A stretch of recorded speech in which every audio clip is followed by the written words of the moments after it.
What's going on, guys? My name is Fat Bento, and today I'm going to be talking about, is the Blade and Soul worth playing in 2021? I'm going to go over some of the pros of the game, some of the cons of the game, and my overall opinion of the game and why I still think it's pretty enjoyable and you should play it at least a little bit in 2021.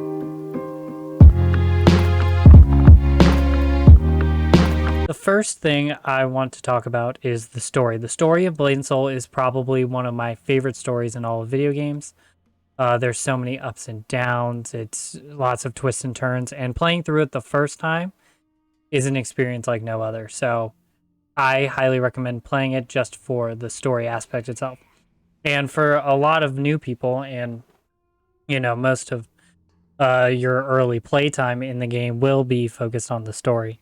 So I would kind of, look forward to that. And as if I could replay the story again from scratch, not knowing it, any of it, I would, because it's just so good. I really enjoy it. And I think it's really worth experiencing if you like MMOs, because this is one of the best stories in MMOs, probably of all time, in my opinion. My second point is the combat. The combat in Blade and Soul is unlike any other. I think it's one of the best combat systems in all of video games.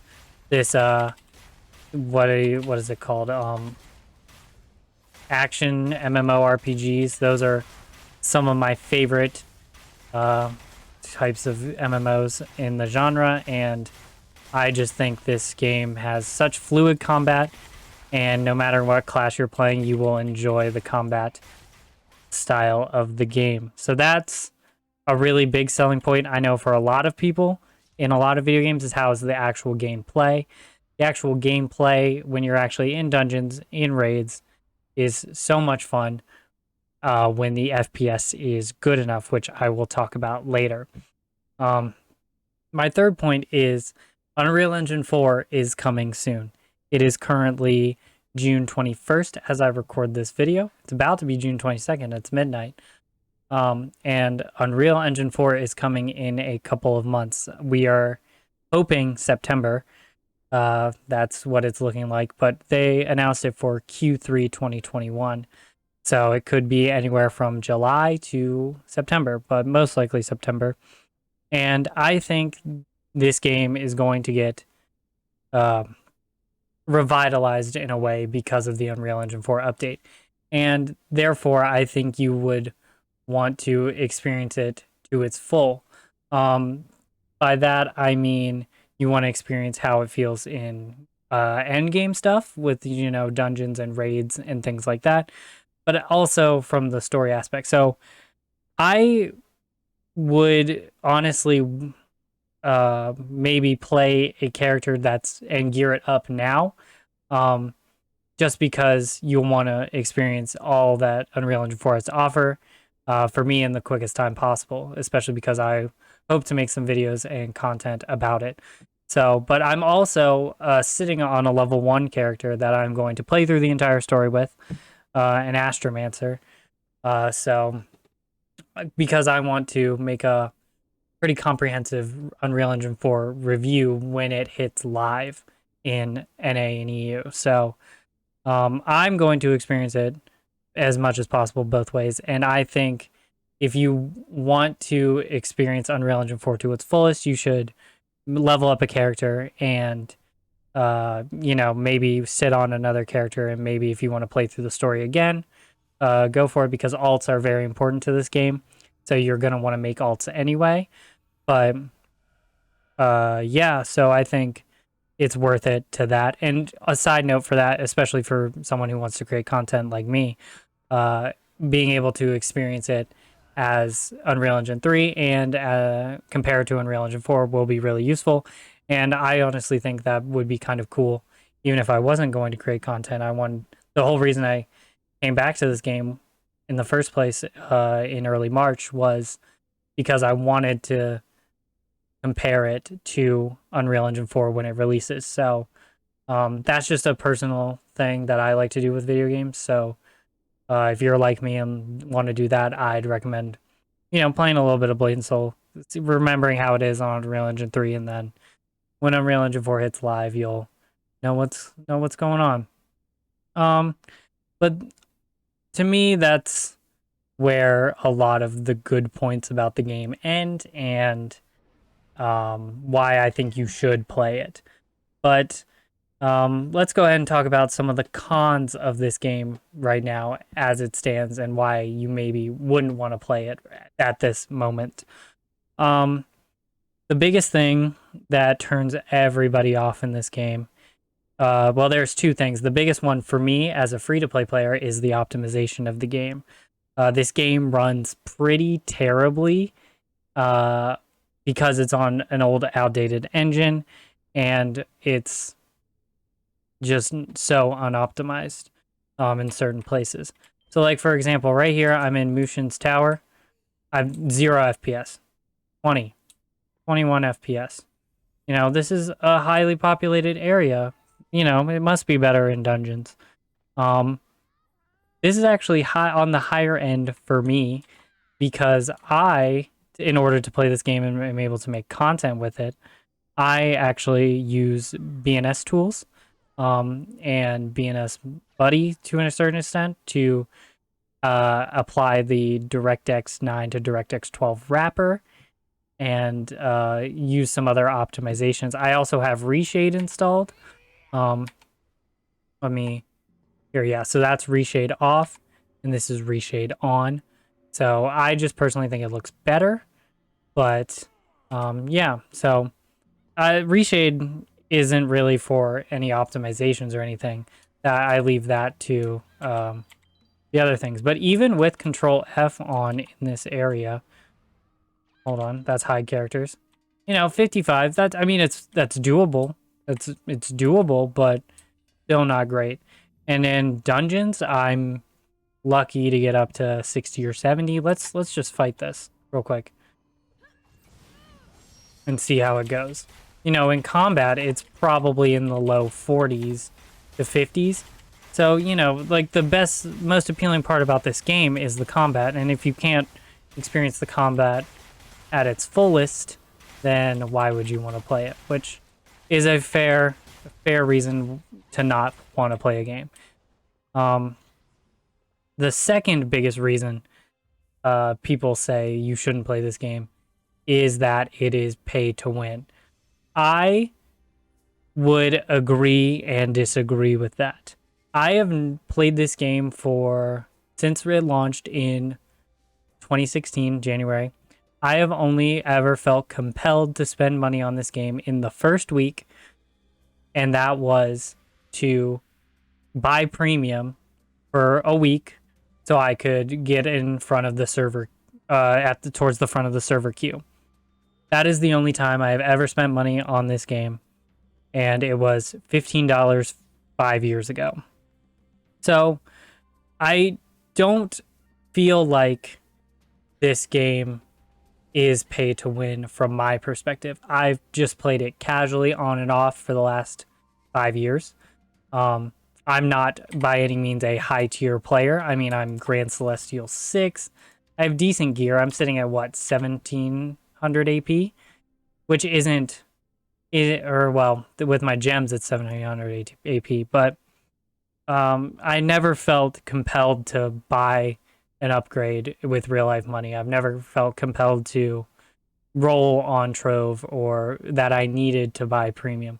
Have I bought premium in the past? Yes, once. One singular time. And I've considered buying premium because the premium benefits are actually pretty good if you go into your P menu and look into this tab. The premium membership benefits are actually pretty good, and if you want to take this game seriously, I would consider looking at this and buying it. But I've never felt like I needed to roll on RNG boxes, Trove, anything like that. And if I ever wanted to, I would only do it for the cosmetics, because to me and a lot of people, I feel like this game is just a fashion. Fashion is the true end game of this game. So I don't think it is necessary to spend money, and I don't quite understand why people think it's so pay to win. It is pay to win if you want it to be. I can go into the Hongmoon store and buy, you know, bundles. Well, I can buy Trove keys right now, which Trove gives you a plethora amount of items, but you need to have gold to play it, to utilize Trove. So you have to play the game regardless. The only things I would consider maybe pay to win are the I think this compound system might be. I don't know too much about it. But I mean this starter pack, even though like to me this doesn't feel very pay to win. It's $5 I think in Endcoin, and you get inventory expansions and things like that.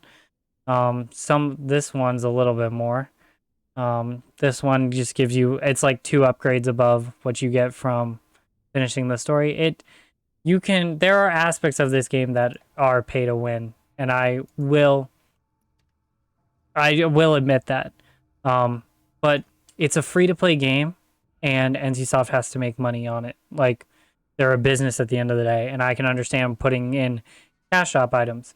And, if people want to spend their money on it, go for it. I think that's totally fair. You do what you want, and how you want to enjoy the game is up to you. But I have never felt like I needed to spend money on this game. And to me, that doesn't make this game truly pay to win. But you can look at it as pay to win. There are cash shop items, there are RNG boxes that will help you progress if you don't want to put in the time. And that's just how Korean MMOs are. That's the genre. You either spend a bunch of your time or you spend real life money to get to where you want to be.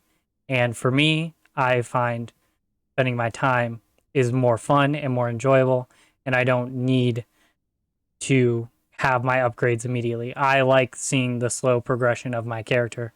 It doesn't need to be instant. But yeah, that's the the pay to win aspect of the game. You can take it. I will leave that opinion to you, and you are entitled to it. But personally, I feel like this game is not as pay to win as everybody says, and it's not that big of a deal if you're going to play this game somewhat casually. I mean, if you want to get into the highest tier of dungeons, certainly it can become pay to win.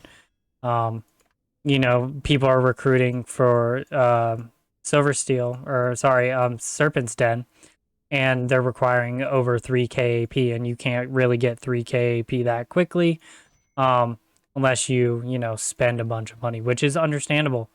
But to me, this game is not as pay to win as everybody says, and I think that's not really a negative of the game, in my opinion. So another con that I kind of mentioned earlier is the progression system of the game. The progression system does take a long time. Like I said, you either invest a bunch of time or you invest some money.